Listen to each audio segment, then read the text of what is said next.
Kitu tena hiki jamani? Hiki kijiji huwa kina matatizo ya kutisha. Kila siku watu ni kukimbia kimbia. Mara limzimu linatokea kwa juu linaanza kuwatisha. Yani siku hiyo bana, watu walikuwa kwenye mkutano wakashtukia kitu kinatokea juu na wakabaki wanashangaa. Ni kijiji ambacho ni kizuri kwa muonekano, kimetulia, lakini maajabu yake sasa kinashinda. Yani watu kila siku ni filimbi, kupangana, kushangaa, kukimbia, mzimu umetokea, unawatisha.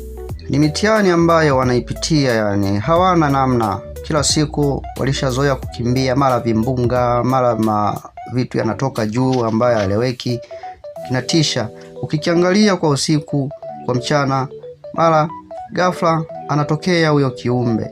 Watu wanabaki kukimbia, kushangaa, yani hawana namna. Ndio maisha yao hayo ya kila siku.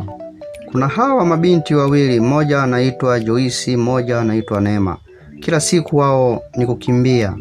Mara mkusanyiko, kitu kimetoka juu kimedondoka chini. Hakuna namna. Hawa Neema na nani wamemshika mamao, wanajitahidi kukimbia. Kila siku ni kukimbia. Mara kimbunga kinatokea kikubwa, wanakimbia mbele, tena wanakutana na kitu kingine. Wanabaki wanajikusanya, wanatazama. Hakuna namna.